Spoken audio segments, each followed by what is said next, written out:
이번 사연은 시부모님 어려울 때 나 몰라라 했던 아주버님을 시원하게 응징해 주었다는 사연인데요.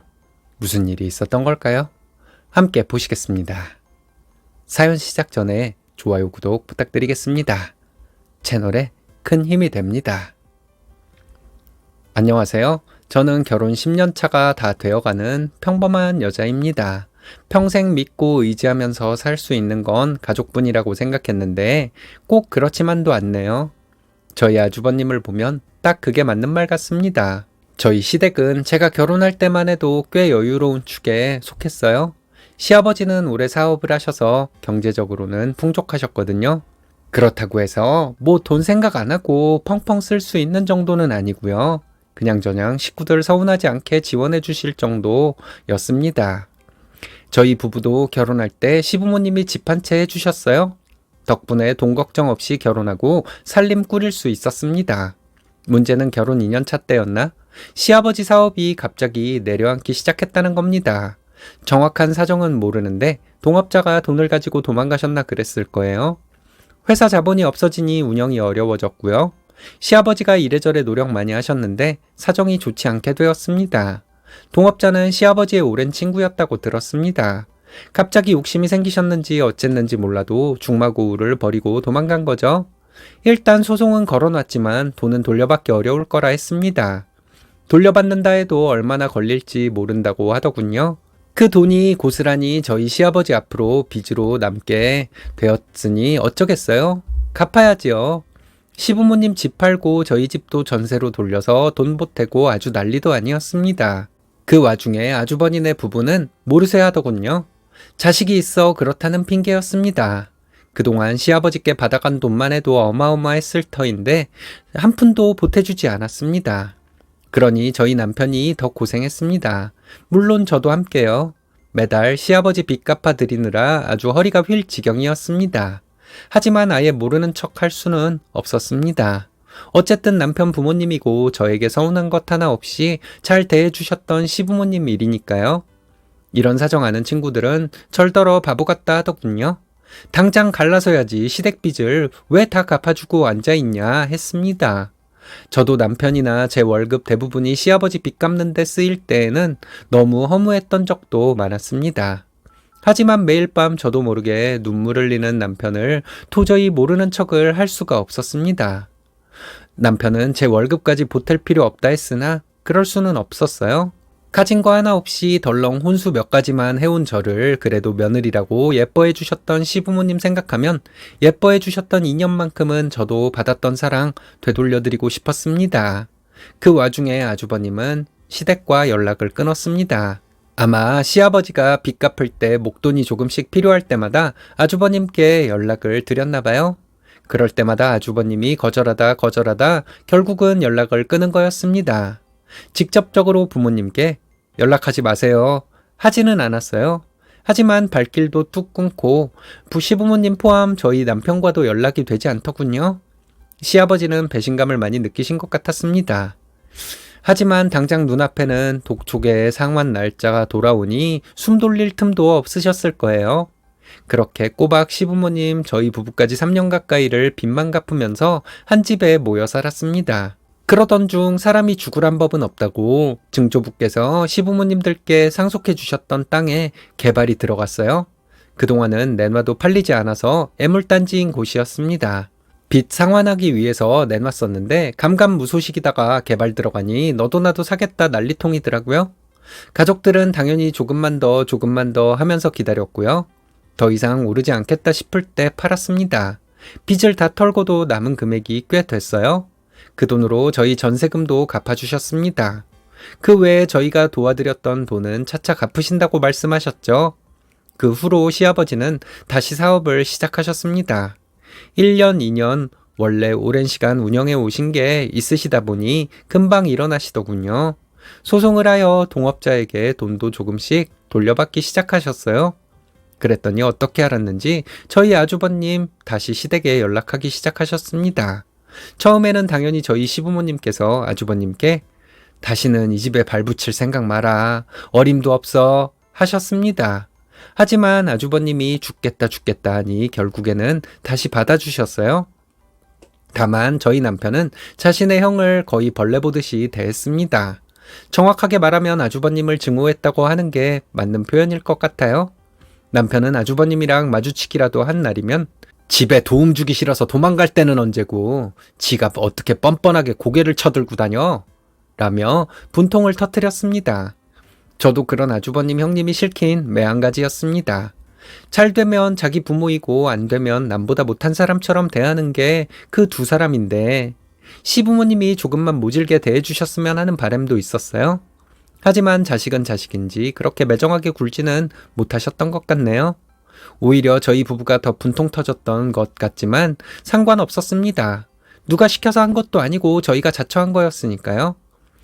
남편과 저는 앞으로 아주버님 형님네는 가족으로 생각하지 말고 살자, 이렇게 합의했을 뿐이었습니다. 문제는 아주버님 부부는 저희 예상보다 더 뻔뻔했다는 거였어요. 조카들을 앞세워서 시부모님께 엄마, 아빠, 저희 땡땡이 이번 달 학원비가 부족해요. 이런 식으로 자주 요구했습니다. 때로는 저희 집을 옮기려 하는데 조금만 보태주시면 안 될까요? 라며 대놓고 지원을 바라기도 하셨어요. 그때마다 시아버지는 처음에는 거절하셨지만 결국에는 아주버님께 도움을 드리더군요. 사실 저희 부부는 도움을 받을래야 받을 일이 없었습니다.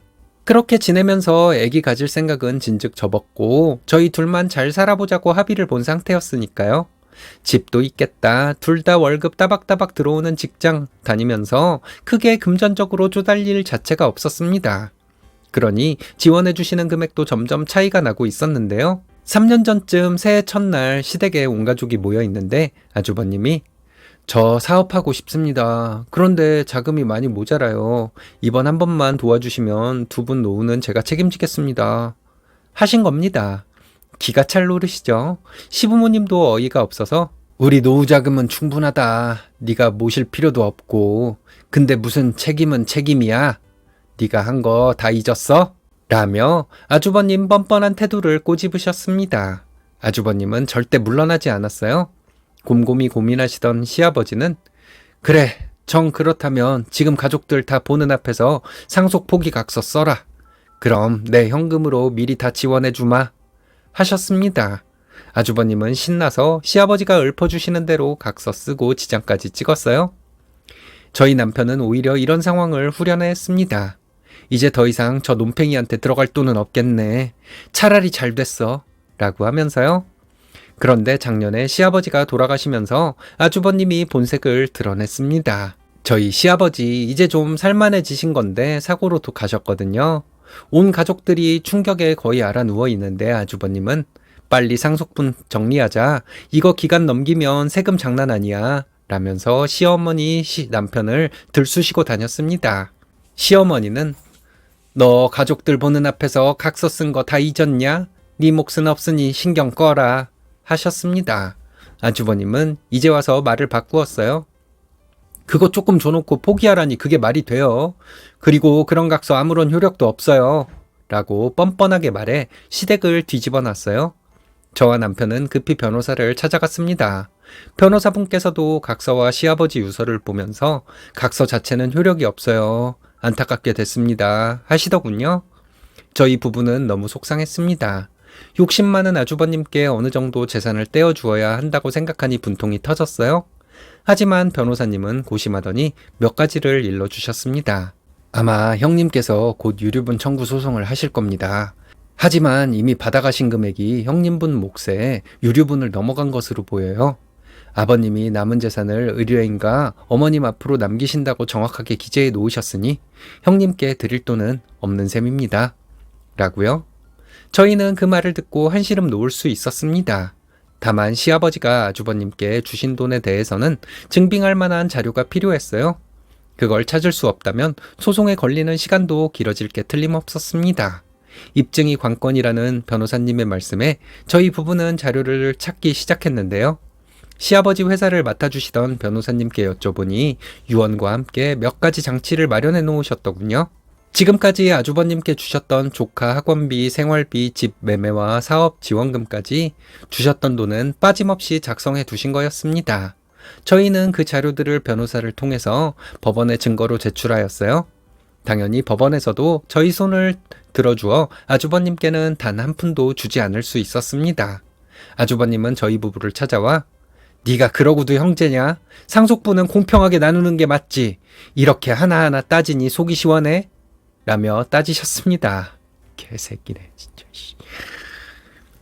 남편은 화를 못 참고 거의 몸싸움을 할 것처럼 아주버님을 위협하며 부모 힘들 때 연락 한 번 안 한 게 인간이냐?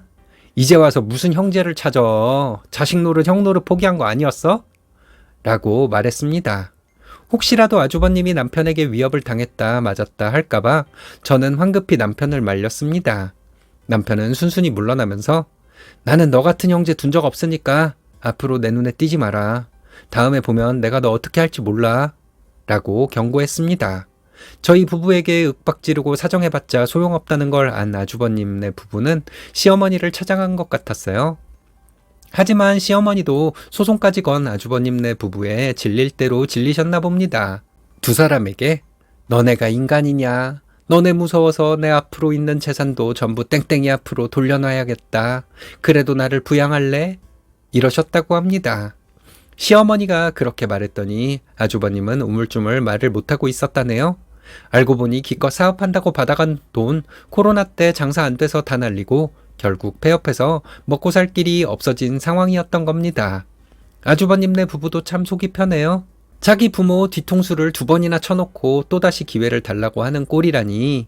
시어머니가 큰아들 때문에 피곤하다며 몰래 저희 집 같은 동으로 아주버님 몰래 이사를 오셨습니다. 번호도 아예 바꿔버리고 알려주지 않고 계세요. 이젠 시어머니 쪽에서 아주버님을 소위 말해 손절하신 거죠.